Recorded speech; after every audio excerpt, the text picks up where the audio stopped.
Баршаңызға сәлем достар, менің каналыма қош келдіңіздер. Мен сіздерге бүгін тізенің ауырған үй жағдайында қалай тез емдеуге болатынын айтатын боламын. Видеоның соңына дейін көріңіздер. Тізенің ауырсынуы ұрып алған жағдайда болады. Егер еш себепсіз ауырса, онда себебін анықтаңыз. Терапевт дәрігердің қабылдауына жазылыңыз. Ол сараптамаға қарап, қайсы дәрігерге бару керектігін айтады. Егер тізеңіз буынның суықтауынан ауырып жүрген болса, халық әдісімен дертіңізге дауа тапсаңыз болады. Егер дер кезінде емдемесеңіз, ауру созылмалы болып, қауіпті асқынулар тудыруы мүмкін. Сондықтан уақыт созбай мына әдіспен тізеңізді емдеңіз. Бұл әдіс тізе буындарының бұрынғы қозғалғыштығын қалпына келтіруге көмектеседі. Бірінші, 2 ас қасық балшықты ыдысқа салыңыз. Үстіне жылы су құйып, жақсылап араластырыңыз. Дайын болған қоймалжыңды тізеңізге жағып, жылы орап қоясыз.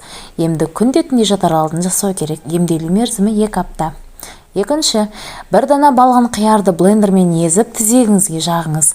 Сыртынан пленка қойып жылы орайсыз. Емді түнде жатар кезде жүргізу керек. Таңертең тізеңізді жылы сумен жуып, құрғатып сүртіңіз. 1 ас қасық бал мен 1 ас қасық тұзды араластырасыз. Қоспаны ауырған тізеңізге жағып, сыртынан жылы ораңыз. Компресс аяқта 6 сағат тұру керек. Бұл ем аяқтың қан айналымын реттеп, буынның саулығын жақсартады. Оған қоса тізенің қабынуын емдейді. Үшінші, 2 ас қасық суды желатинге құйып араластырыңыз. Бірнеше сағат тұндырылған қоймалжыңды тізеге сіңдіріп жағып, сыртынан жылы орайсыз.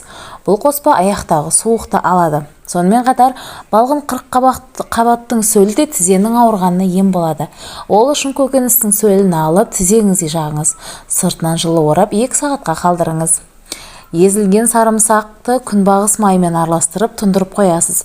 25-30 минуттан соң майды ауырған тізеңізге жағып, жылы орап жатыңыз. Жарты литр балға 2 дана лимон мен балдыр көкті араластырасыз.